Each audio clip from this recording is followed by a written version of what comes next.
I'm joined by Binghamton sophomore swimmer Kelli O'Shea. Kelli, thanks for joining us today and taking some time out of your schedule. How are you doing? Certainly, it's been a crazy time for everybody around the country, but how are you holding up? I'm doing good. It took me a bit to adjust to coming home, but I'm back in routine and spending time with my family. So it's nice. What has that routine been like since it's certainly different than what you're used to when you're back on campus? It's definitely a lot of schoolwork right now. I usually wake up and immediately start doing some schoolwork. Then, like midday, I work out to try and stay in shape.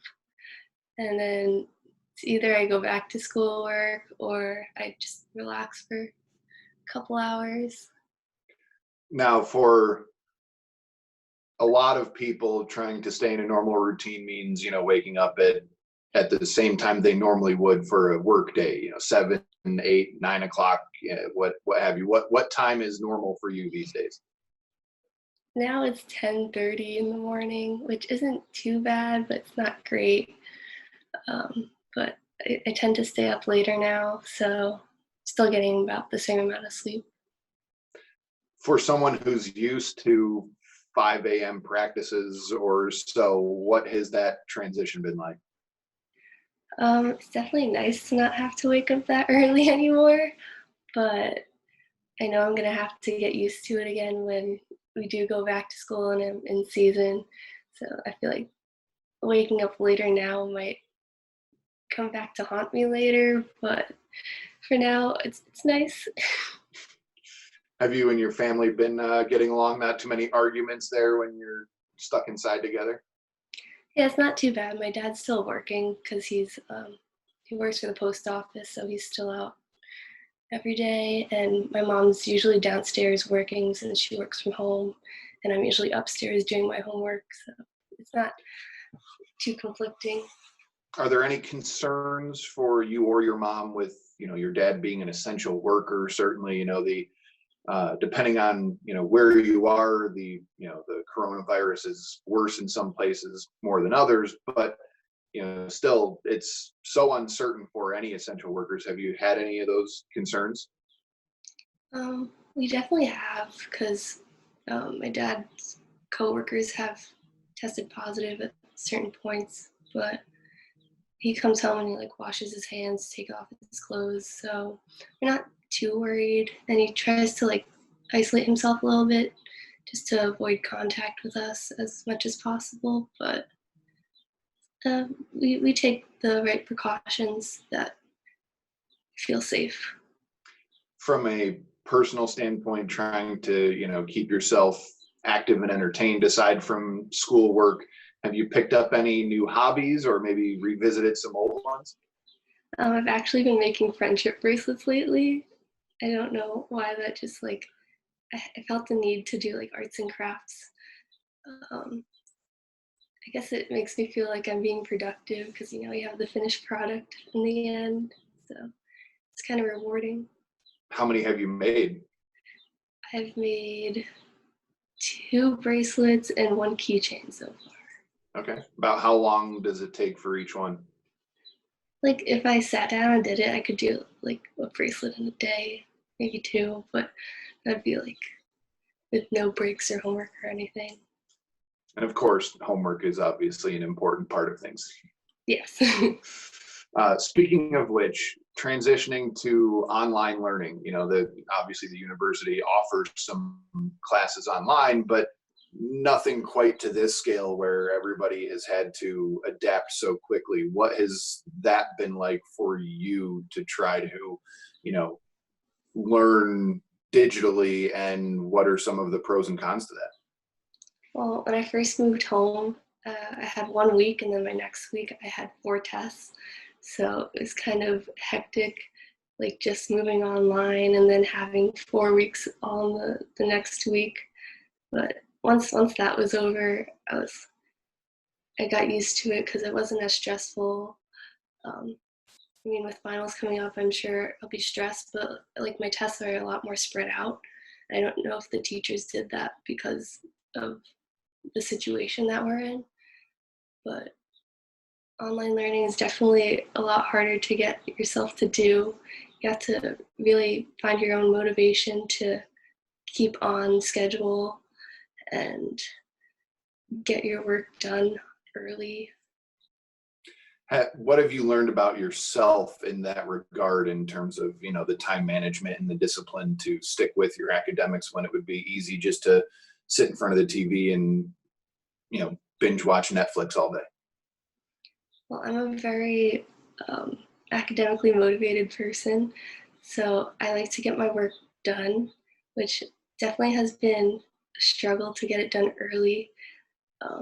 I've definitely been cutting it closer to due dates than I usually do, but I think I motivate myself pretty well to get it done as soon as possible, just to get it over with and worry about other things. You mentioned your academic motivation. Congratulations on being named to the College Athlete Honor Society. That's very impressive. Thank you. What does that honor mean to you, especially coming in the middle of your sophomore year? Um, Definitely is a little bit of a reward to me for putting in all the work that I have, both academically and athletically. Just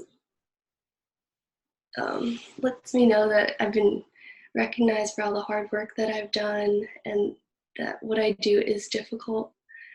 So it's a great honor for me. Yeah. You mentioned the difficulty of being a student athlete at the Division I level. There's probably fewer, more challenging things that a young person can do in this time where gyms are closed. As a swimmer, pools are closed. What are you doing to try and stay in shape so that, come time for the fall, when hopefully everyone's back on campus, you can hop right back in the pool and be right where you were at the end of the season? I've definitely been running. I've been doing more body weight workouts because I don't have any weights here, but I do occasionally use my backpack as a weight. I've been doing online HIIT workouts and some yoga and following the strength and conditioning Instagram's workout, which is quite helpful because I'm really bad at making my own workouts. From an athletic standpoint, you certainly had some success this year building off your freshman year. What did you think of your performance in the pool this year, and how do you build on that for your junior season? I definitely think I performed well this year. Maybe not as well as my freshman year, but I think it was also like adjusting to the new training. Um, I think Jerry's training technique is excellent. Um, I mean, I wish champs went a little better, but I was sick leading into it, so I think that definitely played a toll. But I'm excited for next season. I'm excited to see what the coaches plan to get us back into the shape, because I know everyone's training differently right now, and it's going to be a lot of different uh, athletic stamina points when we get back. How eager are you, even right now, let alone forever, how much longer this is going to go on? How eager are you to just jump in the pool right now? I'm pretty eager right now. I'm pretty concerned about how this break is going to affect my swimming next year, or like if we're even going to have the season next year, which I'm hoping we are. So I'd like to get back in the pool. So I'm just, I feel really icky just sitting around at home. Definitely gained some weight. Is this the longest you've gone without swimming since you started the sport? There was one period, I think when I was 12, I took a 6-month break because I was on the all-star softball team. So I had to focus on that at that time, but since then I haven't taken a really long break. Another aspect of your well-rounded experience at Binghamton, you're a member of our production crew helping live stream games on America East TV, ESPN3, ESPN Plus. What has that experience been like for you? I love working for ESPN. It's so much fun. Everyone's so nice, and it's really cool to use all this like professional equipment, and it's just cool to be part of um, more active in the athletics community, because you have to go to the games, whereas like personally I wouldn't go if I wasn't working them, but it's nice to go and support my fellow athletes. What would you say is the one thing you've probably learned the most about in terms of broadcast production?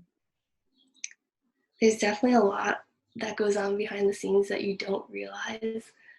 Of course, like it's very fast paced, and I feel like when you're watching it, you don't really appreciate all the work that goes into it. So now I definitely have a greater appreciation for live sports being streamed.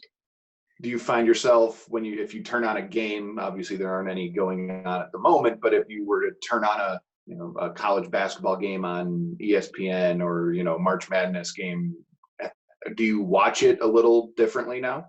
Oh, definitely. I look at the shots and like where they're taking the shots from, if it's on field or up higher, like if it's a full court view or just part.